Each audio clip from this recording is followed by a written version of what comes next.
Bonus demografi membuat RI urung jadi negara maju. Indonesia diprediksi akan mendapatkan bonus demografi menjadi tua sebelum kaya karena bonus demografi kita sangat thin ya, jendela kesempatannya sangat terbatas. Nah, strategi dari Kementerian Ketenagakerjaan untuk memanfaatkan demographic bonus atau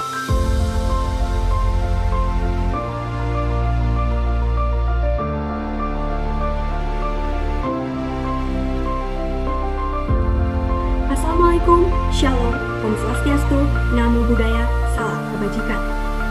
Pemirsa, tahukah Anda bahwa Indonesia diprediksi akan mendapatkan bonus demografi pada tahun 2045 mendatang?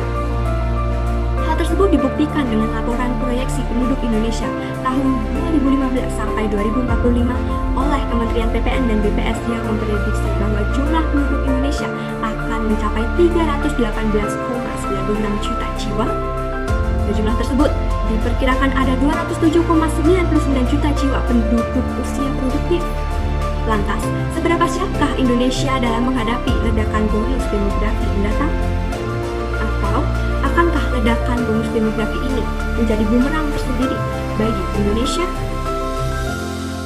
Maka dari itu, saya, Grace Aura Loventin, akan membawakan presentasi mengenai bonus demografi lahirkan pemimpin berdikari. Bonus demografi merupakan suatu kondisi di mana jumlah penduduk usia produktif lebih tinggi dibanding dengan jumlah penduduk non-produktif.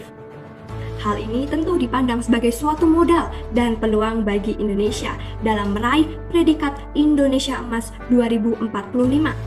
Tetapi hal ini dapat juga menjadi persoalan yang kompleks bagi Indonesia apabila tidak dibarengi peningkatan kualitas SDM.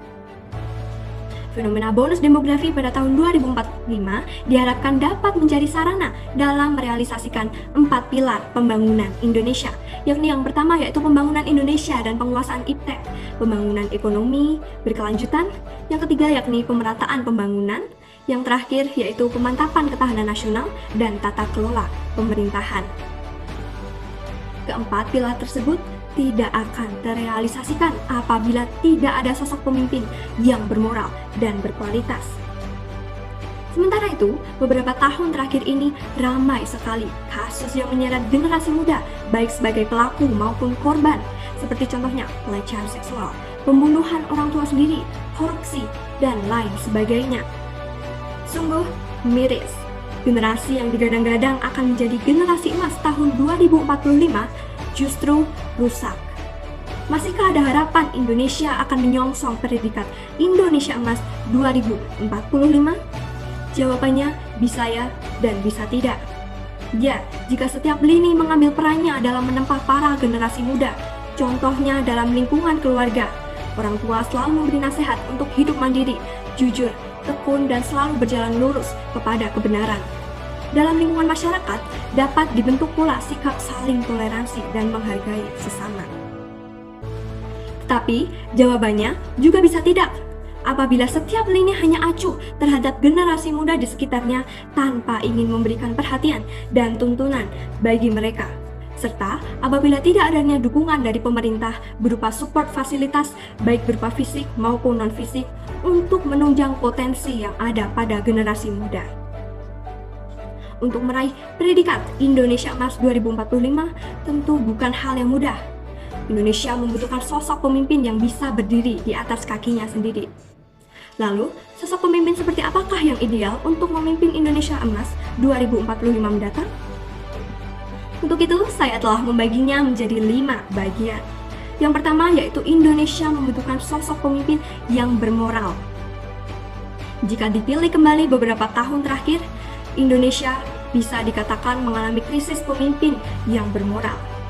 Hal tersebut bukan tanpa alasan, karena fakta di lapangan menunjukkan banyak sekali para wakil rakyat, politisi, pemimpin, dan birokrat melakukan penyelewengan terhadap jabatan yang mereka miliki.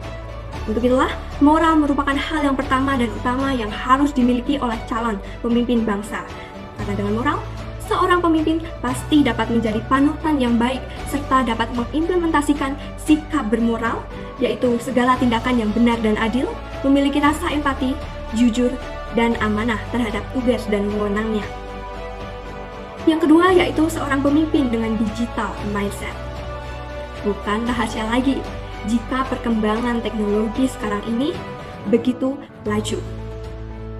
Hal tersebut tentu harus diiringi dengan pemanfaatan teknologi supaya suatu value atau tujuan yang ingin dicapai dapat tercapai dengan maksimal tentunya.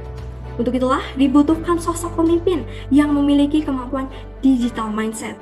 Dalam implementasinya, para calon pemimpin dapat melakukan pendekatan global dengan perantara media sosial, mempelajari big data, terbuka dan fleksibel terhadap perkembangan digital yang ada. Yang ketiga yakni seorang pemimpin dengan kemampuan komunikasi yang baik. Seorang pemimpin dituntut untuk selalu melakukan penyampaian informasi di depan publik serta melakukan delegasi dengan pemimpin yang lain tentunya, baik itu secara langsung maupun secara virtual. Kegiatan-kegiatan tersebut mengharuskan seorang pemimpin memiliki skill komunikasi yang baik. Hal ini penting karena orang lain akan menaruh kepercayaan atau keyakinan mereka kepada para pemimpin tersebut apabila kemampuan berkomunikasinya meyakinkan.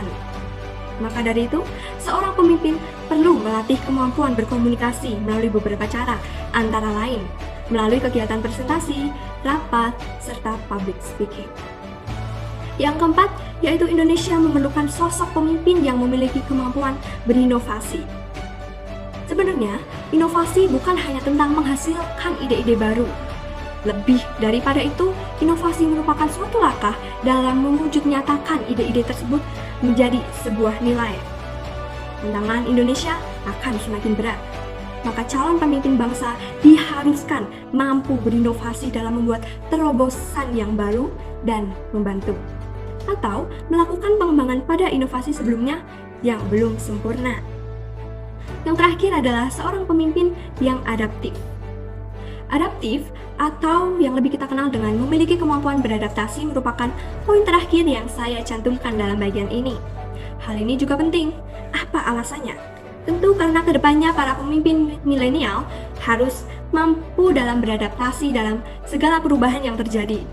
Perubahan yang sangat cepat inilah yang mendorong para pemimpin milenial untuk dapat melakukan transformasi digital pada setiap lini kehidupan. Untuk adaptif sendiri melingkupi banyak hal, antara lain sikap proaktif menghadapi perubahan, kreatif, dan inovatif.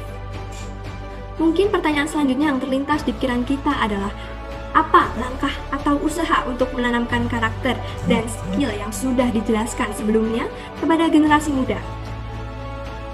Jawabannya tidak lain dan tidak bukan adalah memberi pembekalan pendidikan serta pengembangan karakter kepada generasi muda.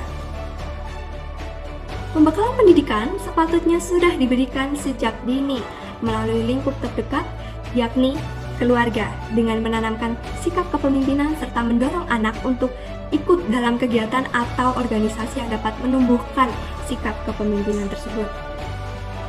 Selain itu, lingkup sekolah juga berperan dalam pembekalan pendidikan melalui kegiatan ekstrakurikuler yang disediakan serta menanamkan sikap disiplin dan tanggung jawab pada siswanya. Untuk pengembangan karakter sendiri, sekolah bisa mengadakan suatu kegiatan yang disebut kegiatan pendidikan karakter, serta orang tua juga bisa memberikan nilai-nilai karakter kepada anak. Kesimpulannya, visi Indonesia Emas 2045 akan tercapai apabila negara memiliki modal berupa generasi yang unggul dan berkarakter. Walaupun laju perkembangan zaman dan tantangan bonus demografi tidak terelakkan, generasi muda perlu untuk terus mengasah diri serta meningkatkan kualitas diri masing-masing.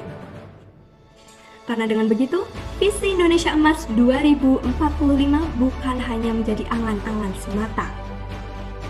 Demikian presentasi yang dapat saya sampaikan. Mohon maaf apabila ada salah kata dan ucapan. Mun besanten mangan sukun, jikap semanten lan matur nuwun. Wassalamualaikum warahmatullahi wabarakatuh. Shalom, Om, Santi, Santi, Santi Om. Namo Buddhaya, salam kebajikan.